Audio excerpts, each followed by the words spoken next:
myself. I just can't make it by myself. No, I just can't make it by myself.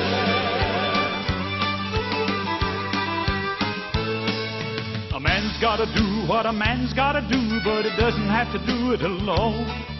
I did it my way, and let me tell you, it's a dead end street. Thought I was tough till the going got rough, and I lost everything that I owned. I admit it, Lord, all I got in myself was defeat. I need you, Lord, like a man in the desert needs a drink just to help him survive. I need you, Lord, like a fire in the winter makes a little poor child come alive. I need you, Lord, when I'm tired of the struggle and it's too tough to walk on alone. 'Cause I just can't make it by myself, by myself. I just can't make it by myself. No, I just can't make it by myself. Oh, I need you, Lord, like a man in the desert needs a drink just to help him survive. I need you, Lord, like a fire in the winter makes a little cold child come alive. I need you, Lord, when I'm tired of the struggle and it's too tough to walk all alone. 'Cause I just can't make it by myself, by myself. I just can't make it by myself. No, I just can't make it by myself. By myself.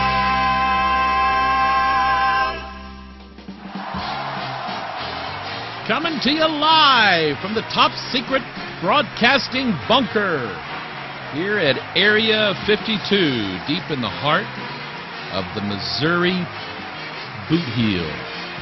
This is Pastor Mike Online, and I am live, and I am here today, and I am glad to be with you today. Good to be here today. Good to be back. It's always nice to go traveling somewhere. It's always nice to get away, but it is always nice to get back home, and Lisa and I, it took me all day just to get over the traveling and being in a strange place and eating. Lisa didn't want me to announce this, but I've been on a diet, and I've done pretty good up until the time that we left Sunday afternoon. I had lost, here we go,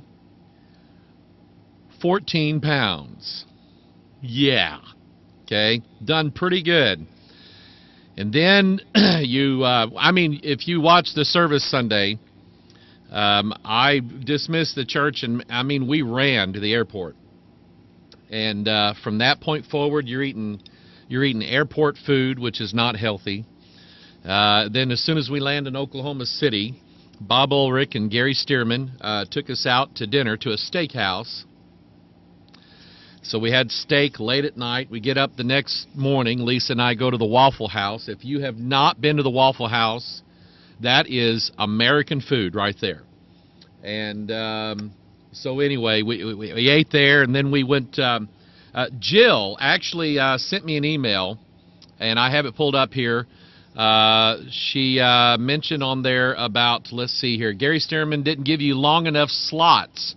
Everybody else gets a half an hour. Well, Jilly, let me tell you the whole story. We actually did 2 half-hour television programs, and then we did 2 about 10 or 11-minute what they call news updates. And we did that all at once. And that little studio that you see there, that red chair that I was sitting in, that is the most comfortable chair I think I've ever sat in my life. And I have a lot of back problems, and the airplane ride that we took out there and back did not do me any favors. But I was sitting there in that chair, and we recorded the first television show, 28 minutes, and he asked me, he said, well, you want to do another one? I said, yeah. He said, you need to get up. I said, I'm not getting up out of this chair. And we did another 28-minute program, and then right after that we did the 2 10-minute segments, and had a good time out there, hit it off with Gary Stearman pretty well. And I don't know that I agree or would agree with Stearman on everything. I haven't really watched their program or anything like that. Some people like him. Some people have issues. I don't know. As long as somebody gives me the opportunity to say what I'm going to say and to distribute our videos and put it out there and not want to edit them and not get me to the side and say, now, when we start this thing, don't mention anything about this and don't mention anything about that. as long as somebody doesn't try to strangle me and choke me down and say, well, you can't say this and you can't say this, if I get invited someplace and they're going to let me say what I want to say, I'm going to say it. And it's when they start telling me, well, now we don't really want you to do that. I had a situation last year where some guys was inviting me out to a conference. I think it was up in Nebraska. And they said, now it's going to be at a church, and this pastor, we're going to have him get in touch with you to talk to you because he's got some things with your King James thing. And so the pastor called me, and I tried not to deal with it. I was outside mowing the grass, and it was summertime and I was hot.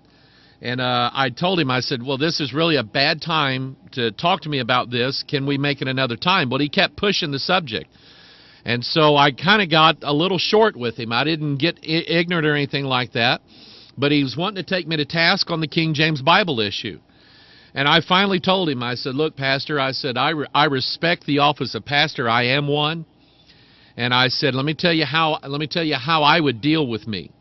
If I was not in agreement, if you knew that you were not in agreement with me on an issue, then you probably should not have me at your church to speak. Because if I come over there and you tell me that I can't say certain things behind your pulpit, then it's going to be a big scene because they're expecting me to say something, and I'm not going to say anything.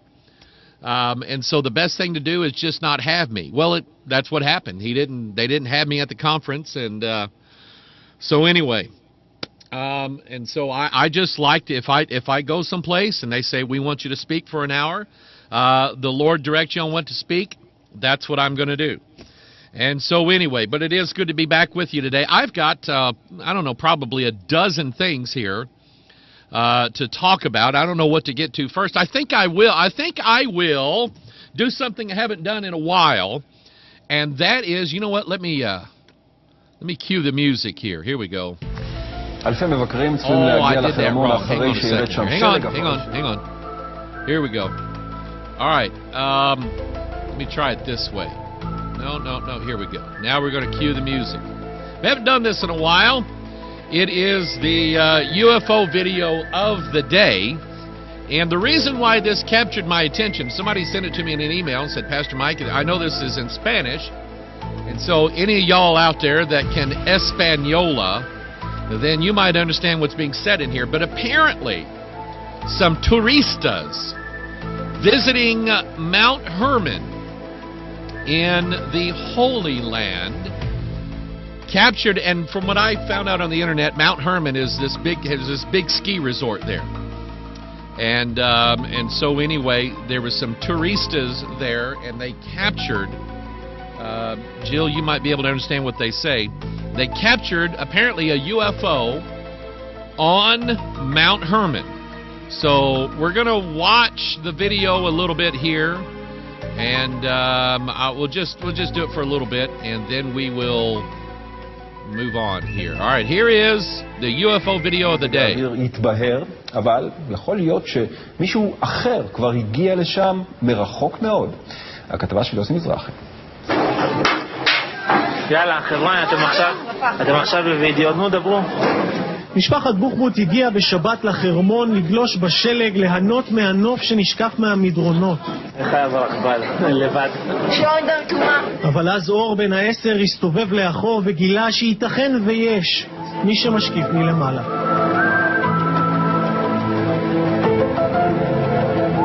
רציתי בכלל לצלם את העננים זזים מהר, ואז ראיתי משהו מסתובב, ממש, בהתחלה היה קרוב ואחרי זה התרחק, ואז חשבתי שזה חייזר או משהו. רק כשחזרו הביתה ראו בני המשפחה את התמונות, ניסו לפענח אבל ללא הצלחה. בכל מקרה למאות ילדים בבית הספר היסודי רעים, אין כלל ספק. התלהבו, לא היו בשוק, פחדו גם שיש חייזרים.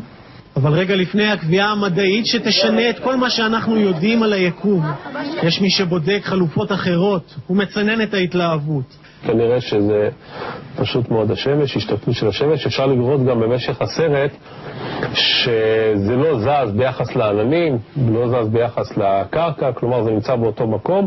זה מאוד אופייני לצילום של משהו מאוד בוהק. תשב פה שנצלם אותך עם הנוף. וגם דקות ארוכות אחרי, האב"ם המשיך לעופף באזור עד שלבסוף נעלם. עכשיו בצה"ל יבדקו מה בדיוק קרה כאן. בחרמון יבררו כיצד האורחים דילגו על הקופות בכניסה. ומה עם אור? הוא כבר מחכה לביקור הבא. אני מאמין בחייזרים. All right, I'm going to cut in here because that's pretty funny, and I'll tell you why.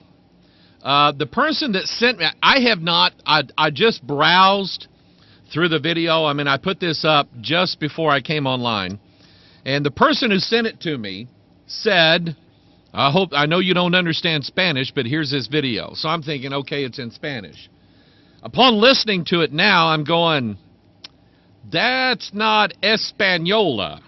That is Hebrew-ola is what they're speaking on there. So I don't know if you speak Hebrew. And I want to learn Hebrew for some reason. But anyway, Mount Hermon. Interesting thing about Mount Hermon. Let me pull this up here. Mount Hermon, and this brings up an interesting idea that I think Tom Horn would like, and probably Gary Stearman. According to, and it's been years since I read any of the Book of Enoch, but according to Wikipedia, Mount Hermon is the place where the fallen angels descended to the earth. And it's there at Mount Hermon that they found all these beautiful women and fell in love with them. And so now there is, and I understand that there's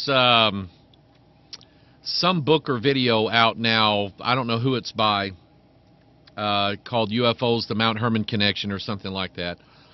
And so maybe this fits in with it. I got a call today from somebody today, and I had to kind of cut them short. I mean, I recorded an hour-and-a-half Watchman broadcast. We'll talk about that in a minute. But they had a great conversation with them, and she said, I have a question for my, she said, this is coming from my husband. She said he's wanting to know about the Book of Enoch. And so I explained a little bit to her on the phone. I told her I would probably bring it up today. And so, number one, I appreciate her calling and asking that, because she was just very nice to talk to on the phone. But here is what I get from the Book of Enoch. Now, I'm going to open up the Bible here. The first time I read the Book of Enoch, the first part of it I was really into and interested in, and then when I got to the last part of the Book of Enoch, I'm going, you know, really somebody needs to be on drugs to get the rest of this, because it was just really, really weird stuff. And but early on in this prophetic research ministry, I was researching the Book of Enoch, and I was looking for answers. And early on, I would say to people, yeah, man, the Book of Enoch, man, because it's like, you know, Jude quotes from the Book of Enoch. And so maybe, you know, I never, ever believed or said that the Book of Enoch should belong in the Scriptures. It is obvious to me that it has no part and no place in the canon of the Scriptures. And